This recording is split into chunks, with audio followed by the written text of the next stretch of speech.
दोस्तों, मैं चुनाव दर्शन अकेडमी में आपका स्वागत करता हूँ। आज का हमारा जो टॉपिक है संविधान का निर्माण। दोस्तों, हम लोग बात करेंगे कि संविधान का निर्माण कैसे हुआ है, किस प्रक्रिया में हुआ है, हर एक चीज हम लोग बात करेंगे। सभी एग्जाम के लिए काफी ज्यादा महत्वपूर्ण है। चलिए आइए स्टार्ट करते हैं।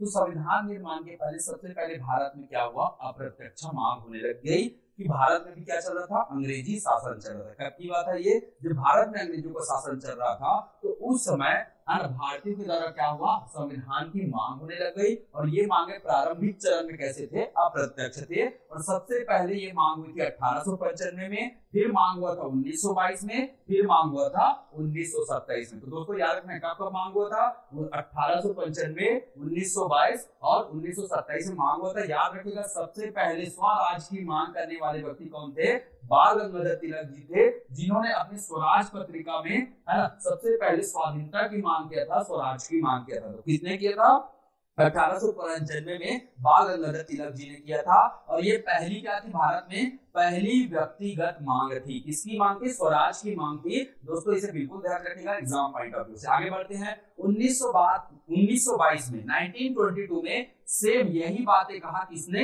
महात्मा गांधी जी के द्वारा अपनी एक पत्रिका में। पत्रिका का नाम क्या था, यंग इंडिया। तो दोस्तों याद रखिएगा यंग इंडिया किनका समाचार पत्र था, तो किनका था, महात्मा गांधी जी का था, है ना। और इन्होंने क्या बोला, भारत का संविधान किसके द्वारा बनना चाहिए, भारत का संविधान किसके द्वारा बनना चाहिए, भारतीयों के द्वारा बनना चाहिए। ये बातें इन्होंने कहा था, कब कहा था, 1922 में ये बातें कही। इसके बाद 1927 में सबसे पहले बार किसी राजनीतिक दल के द्वारा ये मांग किया गया। हालांकि ये मांग कैसे था, अप्रत्यक्ष था, अर्थात इन्होंने अपने समूहों के बीच मांग किया, आम जनता के बीच मांग किया था, सरकार के समक्ष इन्होंने अपनी मांग नहीं रखी थी। तो पहली जो राजनीतिक पार्टी जिन्होंने मांग किया था, जिसका नाम क्या था, स्वराज पार्टी था। और उसमें मांग करने वाले जो व्यक्ति थे उनका नाम क्या था जी, मोतीलाल नेहरू। तो याद रखिएगा स्वराज पार्टी ने 1927 में मोतीलाल के नेतृत्व में सबसे पहले किसकी मांग की थी, संविधान की मांग की थी। और ये भारत की क्या है, पहली राजनीतिक पार्टी थी जिन्होंने अप्रत्यक्ष तरीके से क्या किया था, मांग किया था, है ना। दोस्तों अगर आपको पूछा जाएगा प्रत्यक्ष तरीके से पहली बार किसने संविधान की मांग की थी, तो वो है आपका कांग्रेस पार्टी है। इस बात को बिल्कुल ध्यान में रखिएगा। चलिए आगे बढ़ते हैं हम लोग, ठीक है।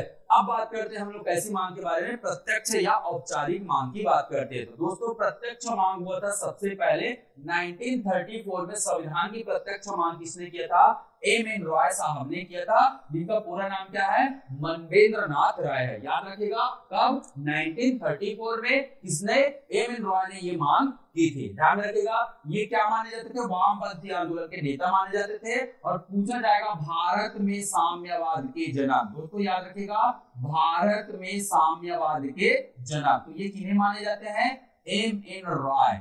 याद रख लीजिएगा भारत में साम्यवाद के जनक किन्हें कहे जाते हैं, तो एम.एन. रॉय साहब को कहा जाता है। पूरा नाम क्या है, मनवेंद्र नाथ। इन्होंने अंग्रेजों के समक्ष एक प्रस्ताव रखा कि भारत का अपना क्या होना चाहिए, संविधान होना चाहिए। इस बात को किसने स्वीकार किया, 1935 में आईएनसी के द्वारा स्वीकार कर लिया गया। आईएनसी जिसका गठन कब हुआ था, 1885 में हुआ था। याद रखिएगा भारतीय राष्ट्रीय कांग्रेस का गठन कब हुआ था, 1885 में हुआ था।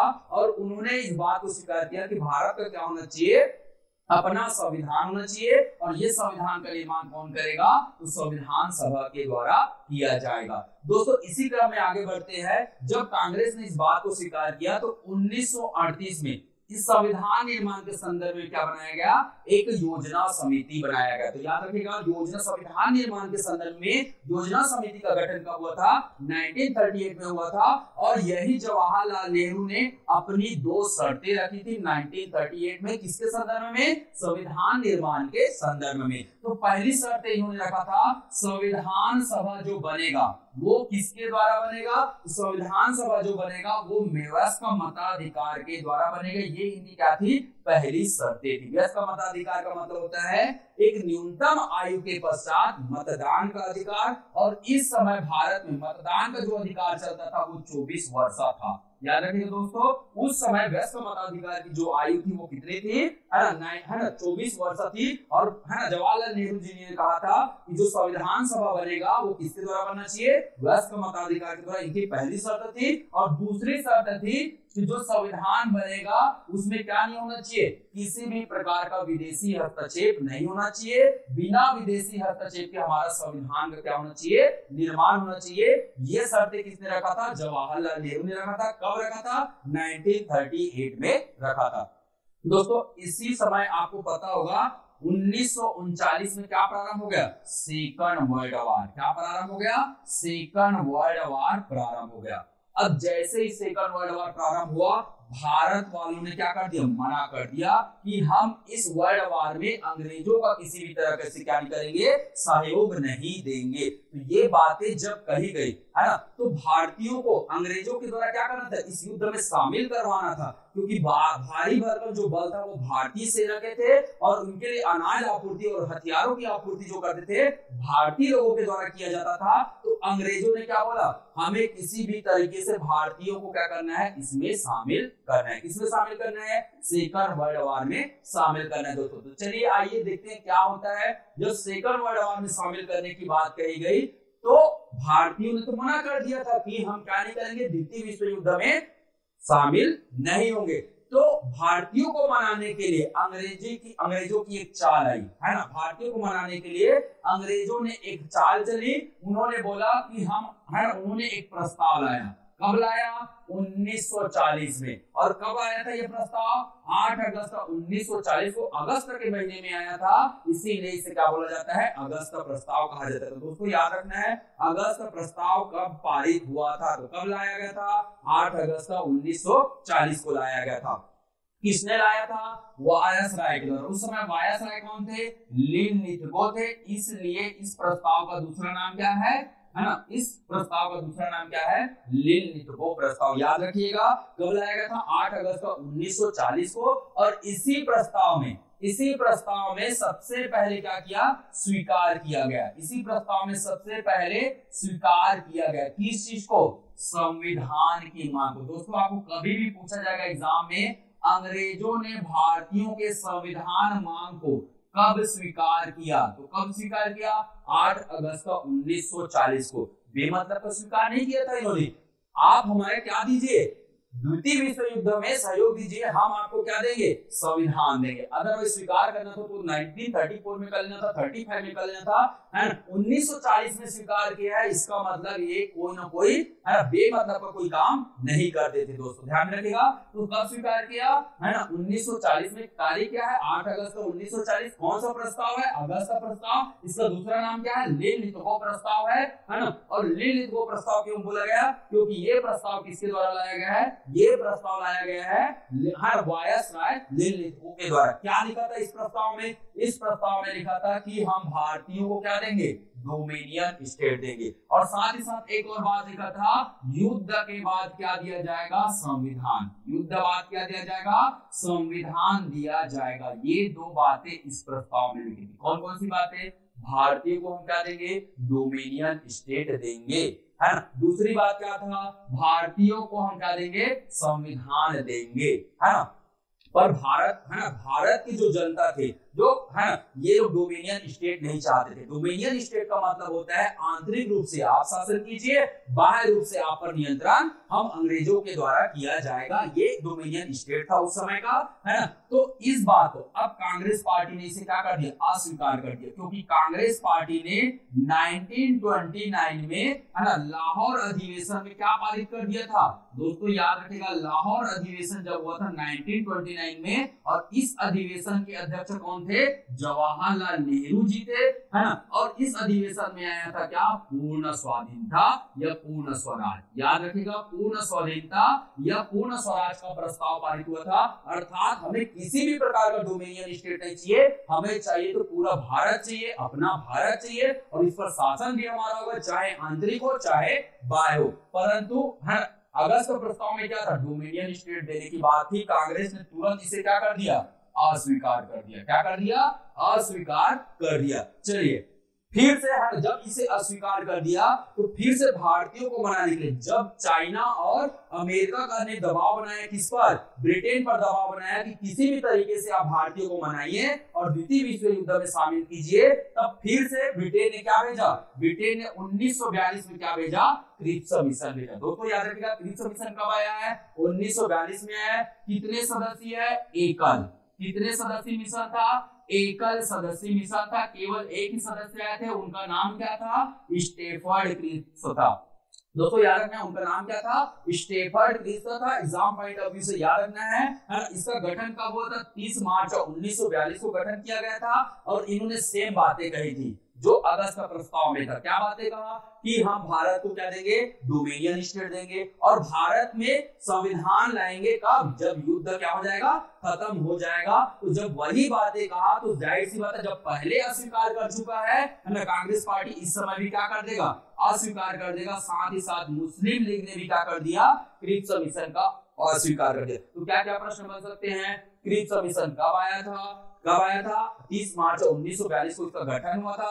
कौन थे अध्यक्ष, स्टेफर्ड क्रिप्स थे। किसने इसके प्रस्ताव को अस्वीकार कर दिया, तो कांग्रेस और मुस्लिम लीग ने क्या कर दिया, इसके प्रस्ताव को अस्वीकार कर दिया। चलिए आगे बढ़ते हैं, है ना। इसके बाद 1945 में द्वितीय विश्व युद्ध क्या हो चुका, समाप्त हो गया। 1945 में सेकंड वर्ल्ड वॉर क्या हो गया, समाप्त हो गया। और इसी बीच में 1942 में भारत छोड़ो आंदोलन भी चला था, है ना। तो उन सब बातों से स्पष्ट होगा कि अब भारत में किसी भी प्रकार से अंग्रेजी शासन नहीं चलने वाला है। तो अंग्रेजों ने वादा किया था कि हम युद्ध के बाद क्या देंगे, संविधान देंगे। तो उसके लिए 1946 में 1946 में फिर से क्या बनाया गया, एक मिशन बनाया गया, कैबिनेट मिशन। इसे नाम क्यों दिया गया कैबिनेट मिशन, क्योंकि इस मिशन के जितने भी सदस्य थे, कितने सदस्य थे, 3 सदस्य थे। देखिए याद रखिएगा कितने सदस्य थे, 3 सदस्य थे। और तीनों के तीनों सदस्य किसके, ब्रिटिश संसद के क्या थे, कैबिनेट मंत्री थे। इसीलिए इस मिशन का नाम क्या रखा गया है, कैबिनेट मिशन रखा गया है। कब बना था ये, है ना, 24 मार्च 1946। याद रखिएगा क्रिप्स मिशन कब बना था, 30 मार्च 1942 को, है ना। कैबिनेट मिशन कब बना है, 24 मार्च 1946 को। कितने सदस्य थे, 3 सदस्य थे। कितने सदस्य थे, 3 सदस्य थे। अध्यक्ष का नाम क्या था, पेंथिक लॉरेंस थे, है ना। 2 सदस्य कौन कौन थे, एक का नाम था स्टेफर्ड क्रिप्स और दूसरे थे एबी अलेक्जेंडर साहब थे। ध्यान में रखिएगा कितने सदस्य, 3 सदस्य। अध्यक्ष कौन थे, पेंथिक लॉरेंस थे, है ना, स्टेफर्ड क्रिप्स थे और एक एबी अलेक्जेंडर थे। ध्यान में रखिएगा इन्होंने, है ना, मार्च, अप्रैल और मई में क्या किया, पूरे भारत का निरीक्षण किया। और निरीक्षण करने के बाद 16 मई 1946 को 16 मई 1946 को उन्होंने क्या दिया, अपना रिपोर्ट दिया। याद रखिएगा कैबिनेट मिशन ने अपना रिपोर्ट कब दिया, तो कब दिया है, 16 मई 1946 को दिया है ना। और इसी के रिपोर्ट के आधार पर हमारा क्या बना है, संविधान सभा का निर्माण हुआ। एग्जाम में पूछा जाता है संविधान सभा का निर्माण किस, है ना, किसके सिफारिश पर किया गया था। तो किसके सिफारिश पर किया गया था दोस्तों, कैबिनेट मिशन के सिफारिश पर क्या किया गया था, संविधान सभा का निर्माण किया गया था। कुछ एक्स्ट्रा नॉलेज मैं आपको बता रहा हूं, जब कैबिनेट मिशन भेजा गया था तो पूछा जाएगा किसकी सरकार ने भेजा था, तो याद रखिएगा लेबर पार्टी की सरकार थी। कहां, ब्रिटेन में। जब कैबिनेट मिशन भारत आया तो उस समय ब्रिटेन में किसकी सरकार थी, लेबर पार्टी की सरकार थी। और प्रधानमंत्री थे क्लेमेंट एटली साहब। कौन थे प्रधानमंत्री, क्लेमेंट एटली साहब उस समय क्या थे, प्रधानमंत्री थे। आजकल हमारे एग्जाम का काफी ज्यादा डिटेल होगा, तो पूरा अध्ययन हमारा कैसे रहेगा, डिटेल में रहेगा। हर एक चीजें में कहां से आया, क्यों आया, कैसे आया, हर एक चीजें बात करूंगा। एक एक पॉइंट आप नोट करते जाइएगा, है ना। और इसका बिल्कुल पीडीएफ भी हम हमारे दर्शन एकेडमी के एप्लीकेशन में अपलोड कर देंगे। आप हमारा एप्लीकेशन इंस्टॉल कर लीजिएगा, प्ले स्टोर में अवेलेबल है, दर्शन एकेडमी लिखिएगा, है ना, इंस्टॉल कर लीजिएगा और इसका पीडीएफ हम वहां अवेलेबल करा देंगे। चलिए बात करते हैं इन्होंने क्या रिपोर्ट दिया था, है ना। ध्यान में रखिएगा इन्होंने क्या रिपोर्ट दिया था वो हम बातें करते। कब दिया कैबिनेट मिशन ने रिपोर्ट, तो कैबिनेट मिशन ने रिपोर्ट दिया 16 मई 1946 को रिपोर्ट दिया। और इन्हीं के रिपोर्ट के आधार पर क्या बना, संविधान सभा का निर्माण हुआ। इन्हीं के रिपोर्ट के आधार पर क्या बना है, संविधान सभा का निर्माण हुआ है। तो कैसे बना संविधान सभा, आइए देखते हैं इनका डिटेल रिपोर्ट। है ना। तो ध्यान रखिएगा, इन्होंने बोला जो संविधान का निर्माण करेगा वो कौन करेगा, संविधान सभा के द्वारा किया जाएगा। और इन्होंने बताया संविधान सभा में कितने सदस्य होंगे, तो याद रखना संविधान सभा में कितने सदस्य होंगे, 389 सदस्य होंगे। ध्यान रखिएगा, ये 389 सदस्य कहां से आएंगे, ब्रिटिश क्षेत्र से आएंगे। कितने सदस्य, 296 सदस्य आएंगे। देसी रियासत से कितने सदस्य आएंगे, 93 सदस्य आएंगे। और टोटल मिलाकर कितना हो गया, 389 हो गया। तो याद रखिएगा दोस्तों, संविधान सभा में कुल कितने सदस्य, 389। ब्रिटिश क्षेत्र से कितने सदस्य, 296। और देसी रियासत से कितने सदस्य थे, 93 सदस्य थे। इस बात को ध्यान में रखिएगा, है ना। इसके अलावा भारत उस समय दो भागों में बटा था, है ना। ब्रिटिश क्षेत्र दो भागों में बटा था, एक था मुख्य आयुक्त प्रांत और एक था ब्रिटिश प्रांत था। बोला गया ब्रिटिश प्रांत से कितने सदस्य होंगे, 292 सदस्य होंगे। और मुख्य आयुक्त प्रांत से कितने होंगे, है ना, 4 सदस्य होंगे। और सभी को मिला लेंगे तो ब्रिटिश क्षेत्र से कितने सदस्य होंगे, 296 सदस्य होंगे। तो याद रखिएगा दोस्तों, 296 सदस्य कहां से, ब्रिटिश क्षेत्र से, जिसमें से 292 ब्रिटिश प्रांत से होंगे और 4 सदस्य जो होंगे वो कहां से होंगे, वो होंगे मुख्य आयुक्त प्रांत से होंगे। और ये 296 सदस्य संविधान सभा में कैसे आएंगे, तो ये होंगे निर्वाचित, इनका चुनाव होगा। दोस्तों याद रखिएगा, इनका क्या होगा, चुनाव होगा, निर्वाचन होगा। कौन करेगा, प्रांतीय विधानमंडल। कौन करेगा, प्रांतीय विधानमंडल करेगा। याद रखिएगा, इनका चुनाव किनके द्वारा किया जाएगा, प्रांतीय विधानमंडल के द्वारा किया जाएगा। कौन सी प्रक्रिया से, अप्रत्यक्ष निर्वाचन प्रक्रिया। कौन सी प्रक्रिया से, अप्रत्यक्ष निर्वाचन प्रक्रिया। तो ये 3 बातें ध्यान रखिएगा। 296 सदस्य आएंगे कैसे, तो निर्वाचन के द्वारा आएंगे। कौन चुनेंगे, प्रांतीय विधानमंडल, विधानसभा के द्वारा चुना जाएगा। किस प्रक्रिया से, अप्रत्यक्ष निर्वाचन प्रक्रिया। और इसे पूरा नाम बोला जाता है ना, अनुपातिक प्रतिनिधित्व प्रणाली। पूरा नाम है इसका, अप्रत्यक्ष निर्वाचन प्रणाली का है ना, अनुपातिक प्रतिनिधित्व प्रणाली। अनुपातिक प्रतिनिधित्व प्रणाली से एकल संक्रमणीय मत प्रणाली के द्वारा। कौन सी प्रणाली, एकल संक्रमणीय मत प्रणाली। दोस्तों मैं बताऊंगा भारत में निर्वाचन कितने कितने तरीके से होता है, तो हर एक चीज मैं एक डिटेल में बताऊंगा। बस ध्यान रखिएगा, अंडरलाइन करते जाइएगा, नोट करते जाइएगा। नोट्स हमारे हमारे दर्शन एकेडमी के एप्लीकेशन में बिल्कुल मिल जाएगा। चलिए आगे बढ़ते हैं। जो देसी रियासत के सदस्य आएंगे वो कैसे आएंगे, 93 जो सदस्य होंगे उसे मनोनीत किया जाएगा। कौन करेंगे मनोनीत, तो जो रियासत के जो क्या होंगे, राजा होंगे, वो क्या करेंगे, 93 सदस्यों को संविधान सभा के लिए क्या करेंगे, मनोनीत करेंगे। दोस्तों एग्जाम पॉइंट ऑफ व्यू से एक बड़ी बात ध्यान रखेंगे, इसके जितने भी सदस्य होंगे वो प्रति 10 लाख की जनसंख्या का क्या करेंगे, प्रतिनिधि करेंगे। याद रखिएगा, मतलब 10 लाख की जनसंख्या पर, 10 लाख की जनसंख्या पर क्या होगा, एक संविधान सभा का सदस्य होगा। एक है ना, एक सदस्य होगा कहां के लिए, संविधान सभा के लिए। ये बातें कहा था किसने, कैबिनेट मिशन ने ये बातें अपनी रिपोर्ट में कही थी। इसके अलावा इन्होंने कहा था जब तक संविधान का निर्माण नहीं हो जाता है, जब तक संविधान का निर्माण नहीं हो जाता है, भारत के सभी राजनीतिक दल क्या करेंगे, शासन का संचालन करेंगे और उसके लिए क्या बनाएंगे, अंतरिम सरकार बनाएंगे। तो याद रखिएगा, कैबिनेट मिशन ने यहां तक बातें कही, तो जब तक संविधान नहीं बन जाता है तब तक भारत के शासन का संचालन कौन करेंगे, अंतरिम सरकार करेंगे। और अंतरिम सरकार का गठन कैसे होगा, कोई एक दल करेगा क्या, जी नहीं, भारत के जितने भी दल होंगे आपस में मिलेंगे और उनके द्वारा क्या बनाया जाएगा, अंतरिम सरकार का गठन किया जाएगा। ये सभी बातें कहां लिखा था, ये सभी कैबिनेट मिशन के रिपोर्ट में लिखी गई थी। दोस्तों इस बात को बिल्कुल ध्यान रखिएगा, एग्जाम पॉइंट ऑफ व्यू से हर एक चीजें काफी ज्यादा इंपॉर्टेंट है। चलिए आगे बढ़ते हैं। चलिए आगे बढ़ते क्या हुआ इसके बाद,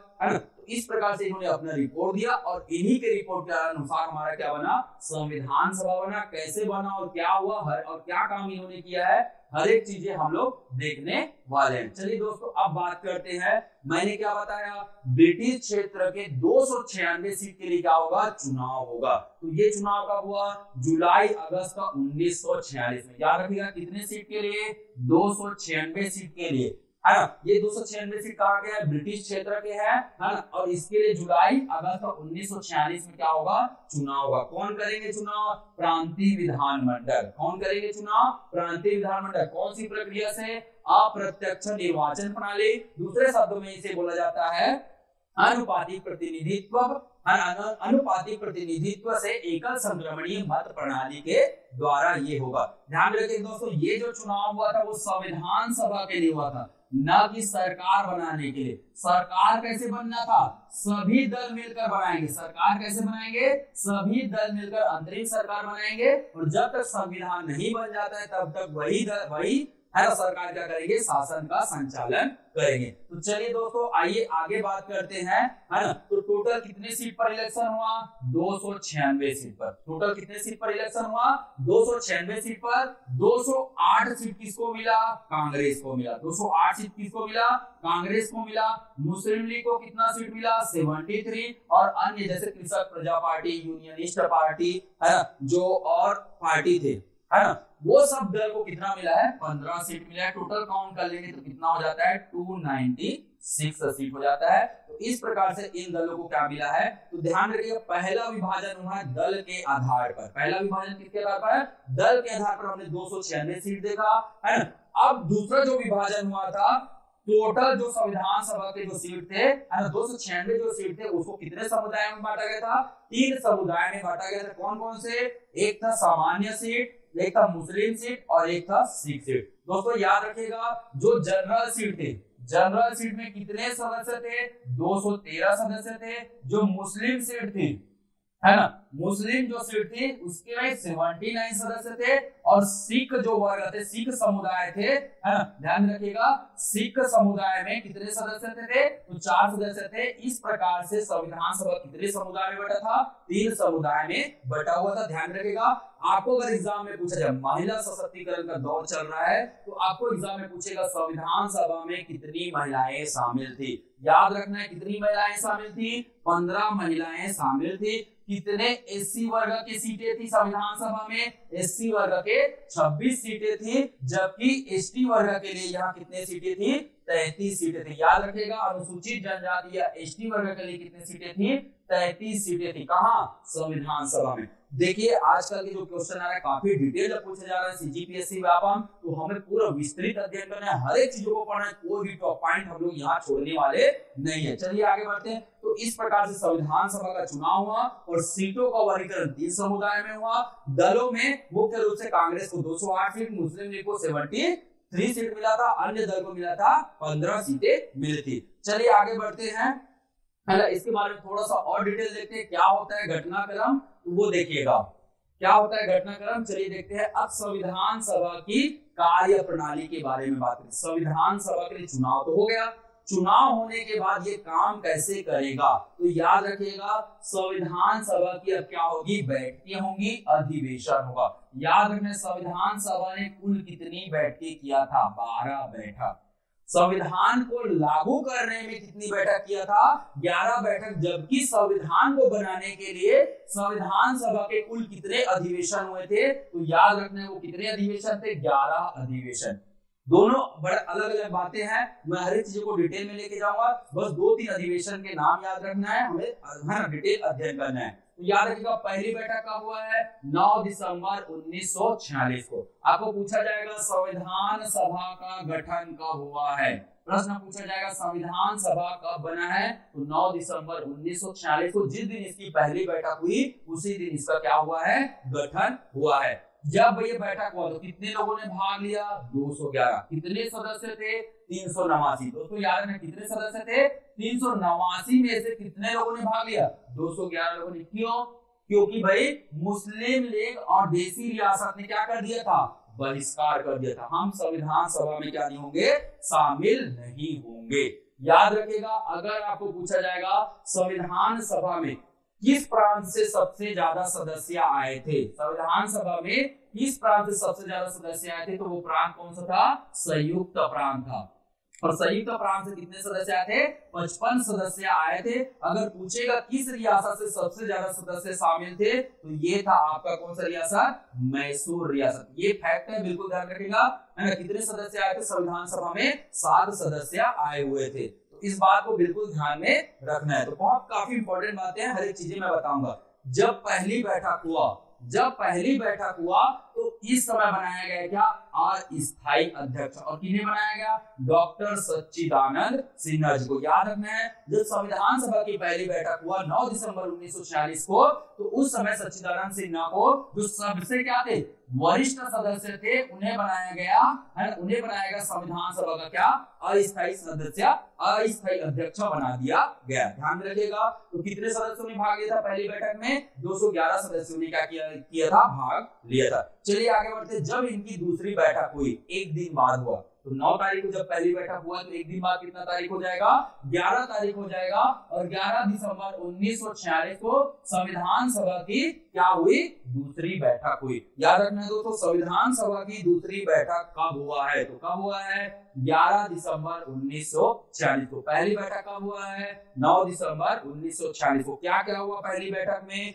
सच्चिदानंद सिन्हा को अस्थायी अध्यक्ष बनाया गया, 211 लोगों ने भाग लिया, मुस्लिम लोगों ने बहिष्कार कर दिया, कुछ रियासतों ने भी बहिष्कार कर दिया, है ना। पूरी तरह किस रियासत ने बहिष्कार कर दिया था, तो याद रखिएगा हैदराबाद। पूरी तरह किस रियासत ने बहिष्कार कर दिया था, तो हैदराबाद रियासत ने पूरी तरह, है ना, वो संविधान सभा में बिल्कुल भी शामिल नहीं हो रहे थे, पूरी तरह अपने आप को अलग रखा था। इस बात को बिल्कुल ध्यान में रखिएगा।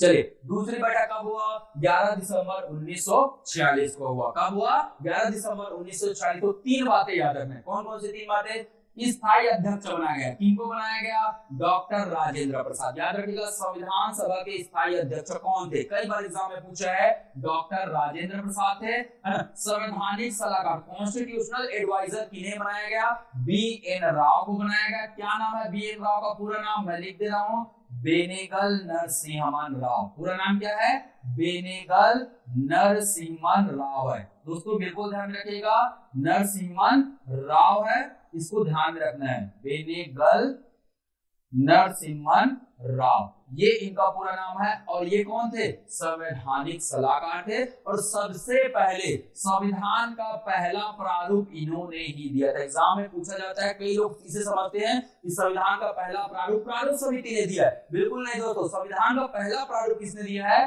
बी.एन. राव ने दिया है। और क्या बोला, इसमें 243 अनुच्छेद बनाएंगे, है ना। और इसमें होगा क्या, अनुसूची होगा। कितना अनुसूची होगा, 13 अनुसूची होगा। याद रखिएगा दोस्तों, जब बेनेगल नरसिम्हा राव ने अपना प्रारूप दिया था, संविधान का सबसे पहला प्रारूप उन्होंने दिया था, है ना, उसमें बोला था कितने अनुच्छेद होना चाहिए, 243 अनुच्छेद होना चाहिए। कितना अनुसूची होना चाहिए, 13 अनुसूची होना चाहिए। इसके बाद, है ना, एक उपाध्यक्ष की सीट का भी प्रावधान किया गया। और उपाध्यक्ष किसे बनाया गया, H.C. मुखर्जी। किन्हें बनाया गया, H.C. मुखर्जी को बनाया गया, हरिश्चंद्र मुखर्जी को बनाया गया। हर एक बातों को ध्यान में रखना है, धीरे धीरे कवर करते हुए चलना है, हर एक चीजें हमें समझ में आएंगी और पूरे दिमाग में बैठाना है। इसके बाद MCQ प्रैक्टिस करना है और पूरी तरह आपके हर एक चीजें अप टू डेट रहेंगी। पढ़ते जाना है, MCQ तैयार करना है। इसका PDF नोट्स मैं पहले भी बता रहा हूँ, दर्शन एकेडमी के हम लिंक में डाल देंगे, ठीक है। दर्शन एकेडमी का आप एप्लीकेशन इंस्टॉल कर लीजिएगा, वहां आपको मटेरियल सेक्शन मिलेगा, फ्री मटेरियल,